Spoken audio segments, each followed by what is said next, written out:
There comes a point in life when you realize that trusting family too much can cost you more than you ever imagined. My name is Alicia Bennett. I am 34 years old and I built my life around independence because I learned early that peace only exists when you protect your own space.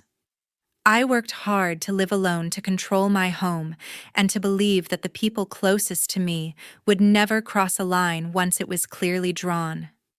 That belief collapsed the night I walked through my front door and saw unfamiliar bags leaning against my wall, unfamiliar shoes lined up by my entrance, and boxes placed neatly beside my furniture, as if someone had calmly decided that my home no longer belonged only to me.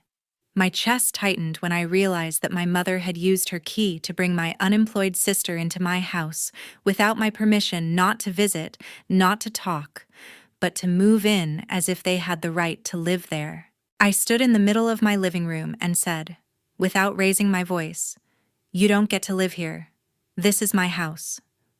What I received in return was not fear, not apology, not shame, but quiet expectation, as if this outcome had already been decided. I picked up my phone, my hand steady even though my heart was not, and said to the operator, "There are people inside my house who entered without my consent and they refused to leave." The police arrived, their voices low, their movements calm, and I stood in the hallway watching them being escorted out of the life I had built for myself. I thought it was over. But 2 days later, I woke up to the sound of sharp metal scraping against my front door, and when I checked the security camera, I saw my mother standing outside with a locksmith. I watched him work his tools into my lock as if it were allowed, as if it were normal, as if she had never been told no. I did not hesitate. I did not panic. I picked up my phone and made the call calmly because by then I understood one thing very clearly. Some people will never stop unless you force them to. If you have ever had someone cross your boundaries simply because they share your blood, subscribe to this channel, like this video, and share your story in the comments. What happened next was far worse than you think. Years before everything collapsed, my life was already pulling away from the people who raised me. Independence did not come to me as a sudden decision. It grew slowly from years of learning what happened when I relied too much on anyone. I watched promises break, expectations shift, and affection turn into obligation. So I started building a life that belonged only to me, one quiet step at a time. I worked long hours, saved every extra dollar, skipped comfort, skipped shortcuts, and chose loneliness over dependence because loneliness felt honest. The distance between me and my mother Linda did not come from anger. It came from pressure that never had a name. Every question felt like inspection. Every suggestion felt like instruction, and every silence felt like disappointment carefully wrapped in concern. I found myself measuring my words around her, adjusting my choices, shrinking parts of my truth, just to keep the air from becoming heavy. My sister Rachel had always existed on the edge of my world, close enough to see what I built, distant enough to misunderstand it completely. She moved through life like something would eventually catch her, something would fix things for her, something would arrive in time.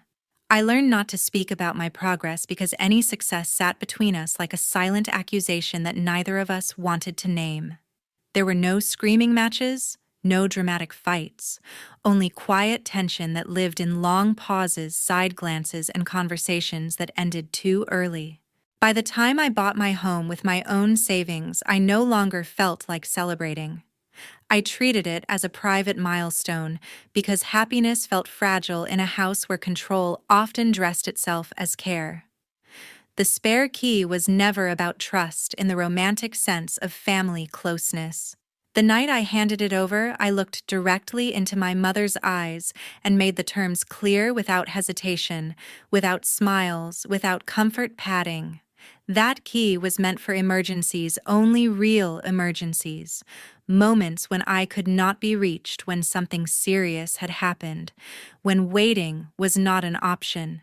It was not for visits. It was not for convenience. It was not for decisions that did not belong to her. She held the key quietly in her palm, nodded once, and said nothing else. At the time, the silence felt like agreement. I believed that boundaries had finally been understood. I did not know that understanding and acceptance are not the same thing. 2 months before everything exploded, the air around my life began to feel heavier in a way I could not immediately explain.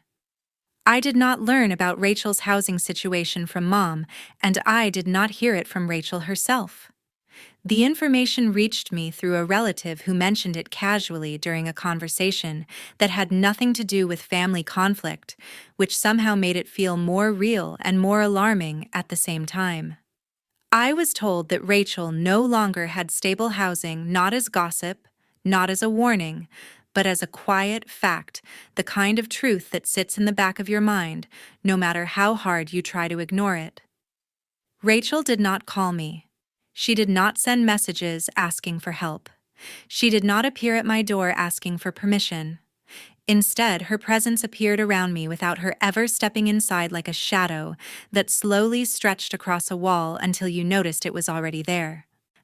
I felt it through the way Mom began showing up more often, not to spend time with me, not to talk about my life, but to walk through my space with eyes that studied instead of admired.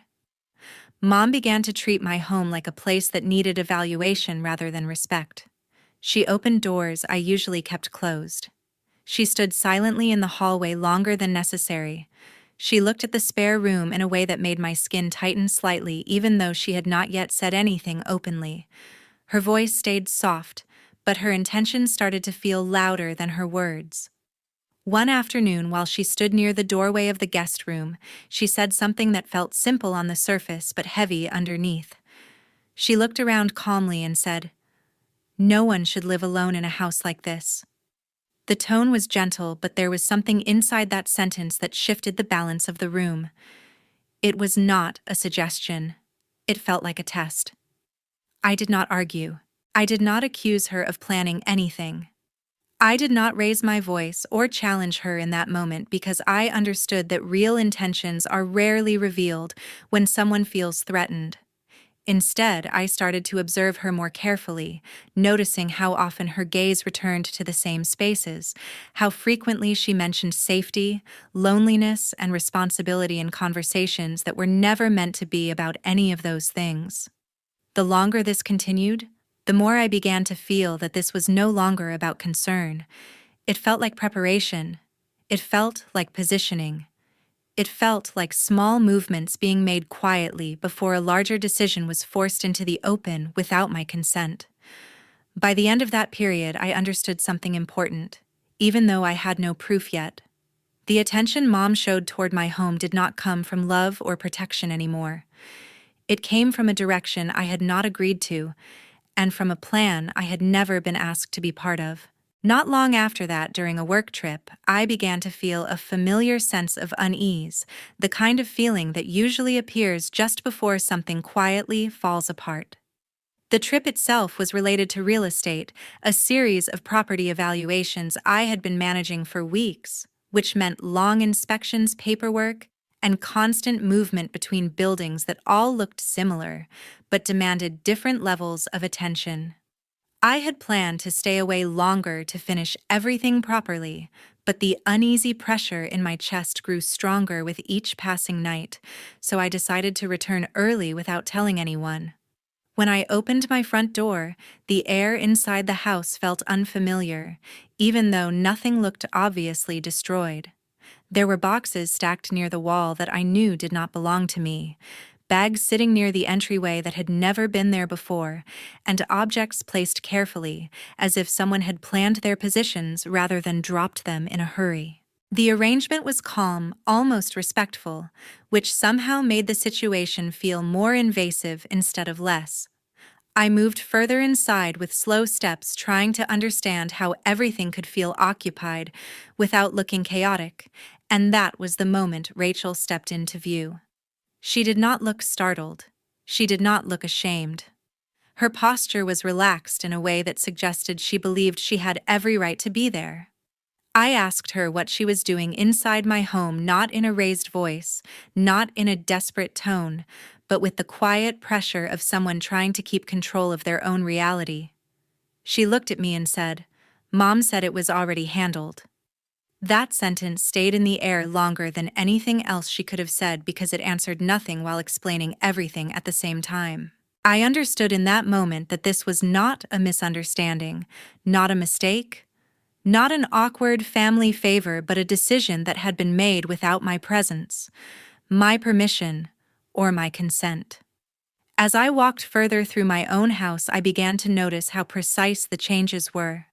My belongings had been shifted slightly to make room. Drawers had been reorganized. A spare space that I had kept intentionally empty had been prepared to serve a different purpose. The clarity hit me slowly, not as fear, but as something sharper, because I realized that the emergency key I had given for protection had been used as a tool of access, not safety. I did not fall into old emotions.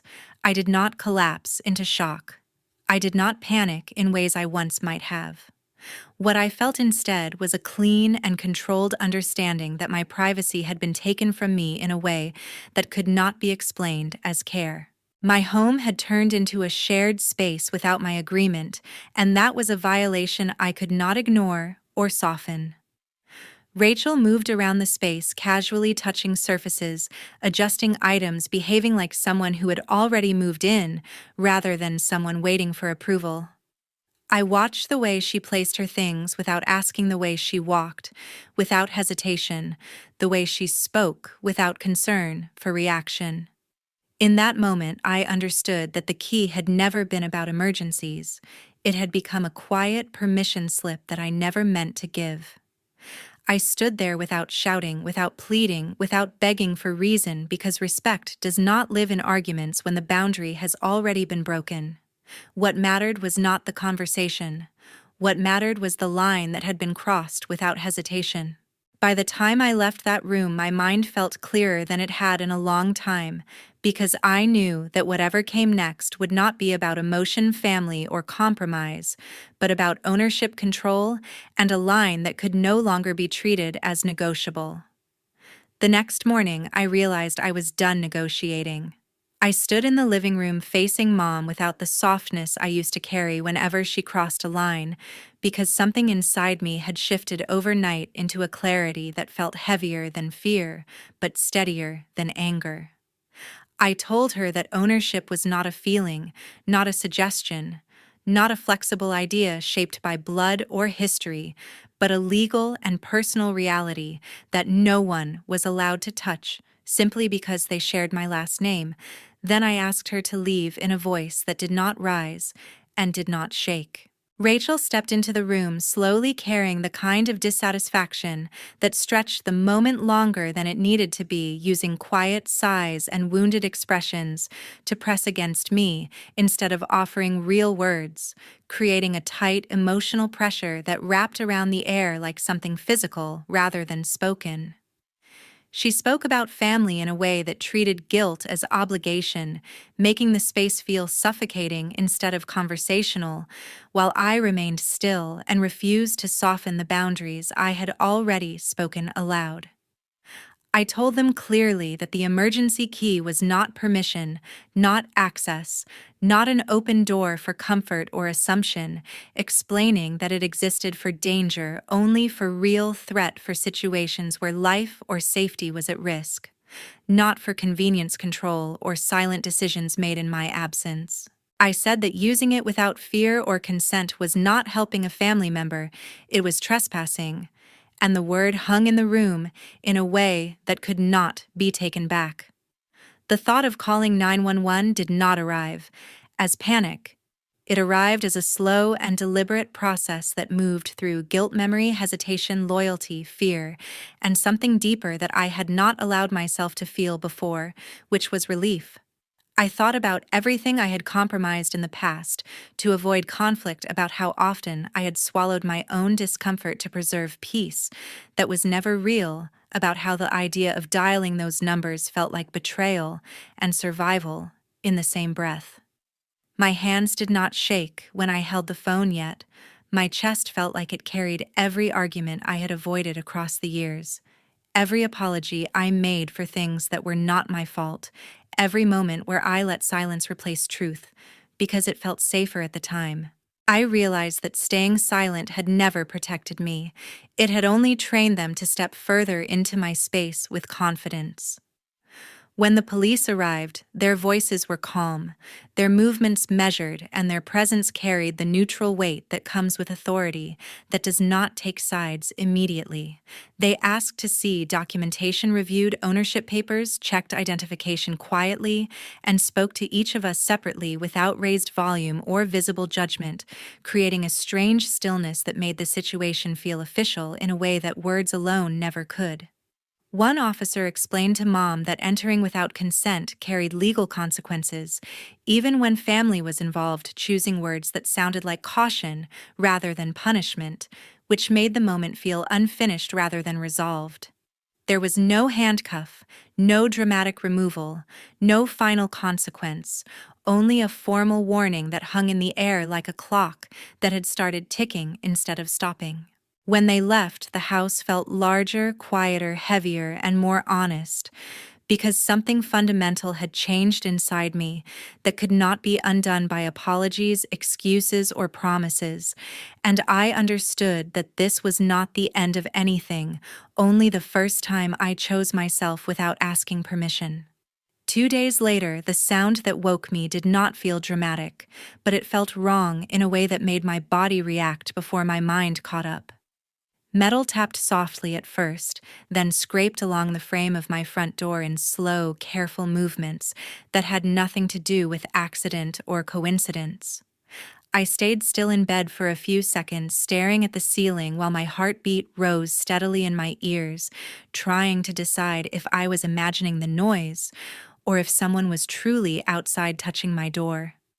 I reached for my phone without turning on the light, opened the security app, and brought up the live camera feed from the front porch. The image was clear because the motion light had already triggered. Mom stood close to the door, her posture calm, arms folded loosely across her chest. Beside her was a man I had never seen before, crouched low with a small black case open near his knees. His hands worked with thin metal tools that slipped inside the lock with a confidence that came from practice, not from curiosity. Mom did not look nervous, rushed, or defensive. She looked patient, as though she were waiting for a repair job to be finished rather than standing inches away from committing a crime. That quiet confidence scared me more than the tools did. There was no shouting, no arguing, no pleading, only the sound of metal working against metal.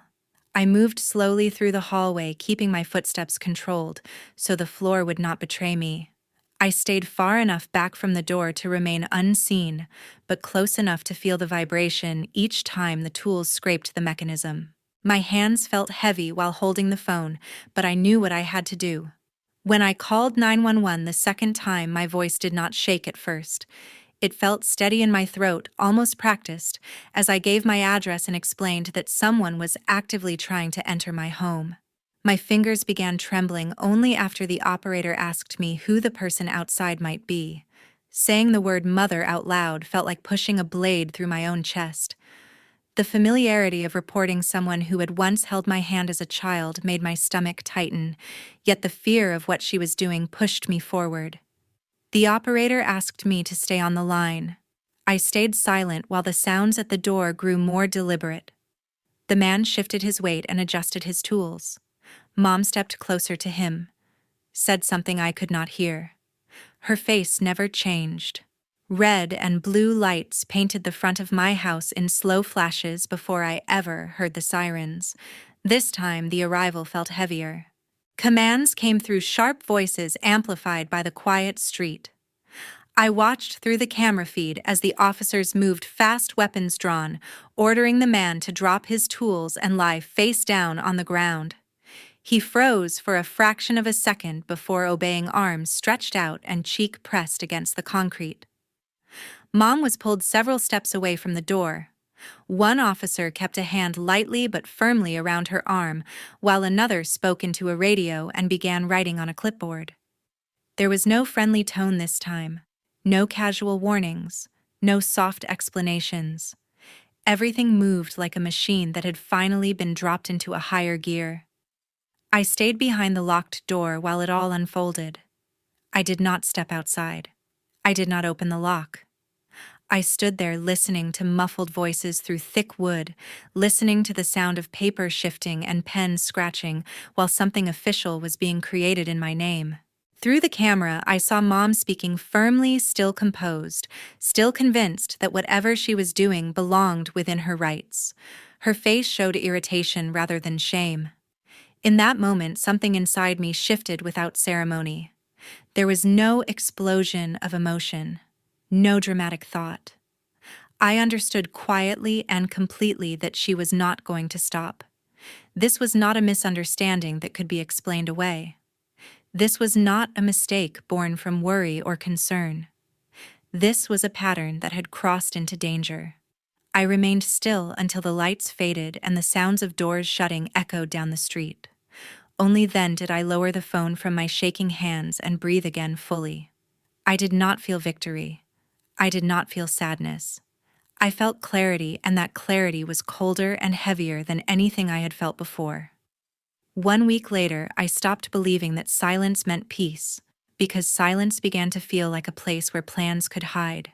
I started cleaning through the last of the items that had been left behind, not because I wanted to preserve them, but because I needed to remove every trace that did not belong to me.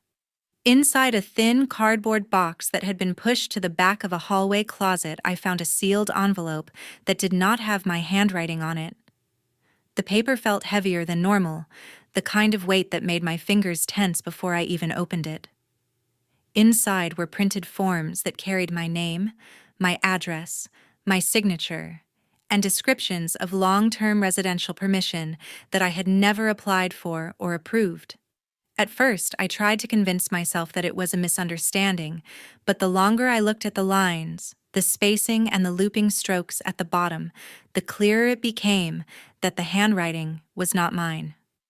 That night, I made an appointment with my lawyer, Daniel Harper, because this no longer felt like a family problem that could be talked through quietly. From that moment forward, I referred to him only as Daniel, because I needed someone who saw this as law, not emotion, and I needed someone who would not soften the edges of what was happening.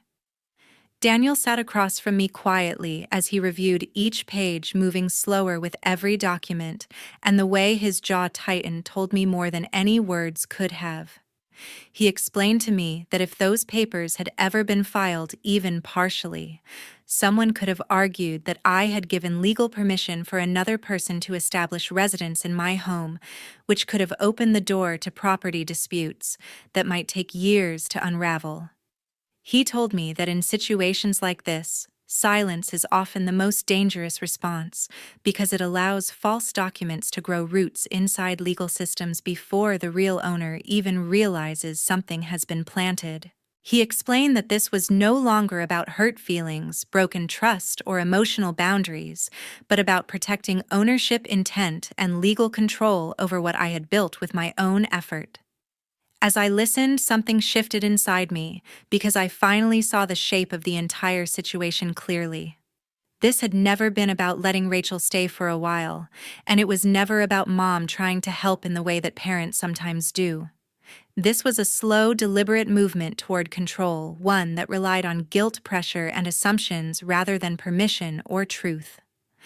I felt something steady replace the confusion in my chest, because I understood that if they had been successful, I might have woken up one day inside a home that no longer legally belonged to me in the way I believed, tangled inside courtrooms instead of hallways trying to prove that my life had been taken without my consent.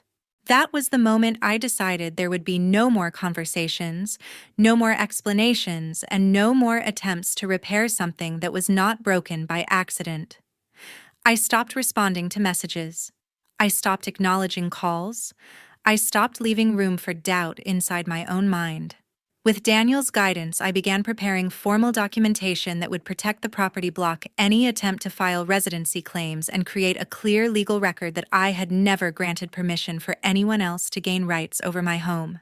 I worked through each step carefully because this was no longer emotional work. It was structural work designed to protect the foundation of my life. For the first time since everything began, I no longer felt small or confused, because clarity replaced hesitation and preparation replaced fear inside my chest. A quiet sense of control settled in my thoughts, giving me steadiness instead of panic, certainty instead of confusion, and direction instead of doubt. I understood that whatever came next would not catch me unguarded, because I was no longer simply reacting to their actions. I was actively building boundaries that could not be crossed quietly or dismantled in the dark. Several months later, life no longer felt fragile inside my own walls. It felt quiet, structured, deliberate.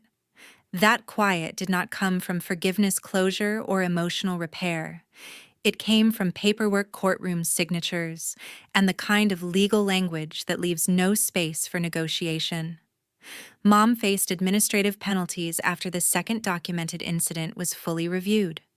The result was not symbolic. She received formal sanctions, was legally prohibited from approaching or interacting with any property connected to my name, and permanently lost any right to request, file, or interfere in housing-related decisions that involved me. There were no dramatic scenes in that process, only forms, hearings, verifications, and a steady removal of influence that had no path to return. Rachel was forced to leave the city quietly, without the ability to establish residency or continue any unlawful presence. She had no protection left, no structure to lean on, and no remaining path to stay nearby. The reality that followed her was simple and unprotected. She had to solve her own life without borrowed authority, without hidden access, without someone speaking on her behalf. I did not track where she went. I did not need to. Distance created its own form of conclusion. Inside the house, everything physical changed.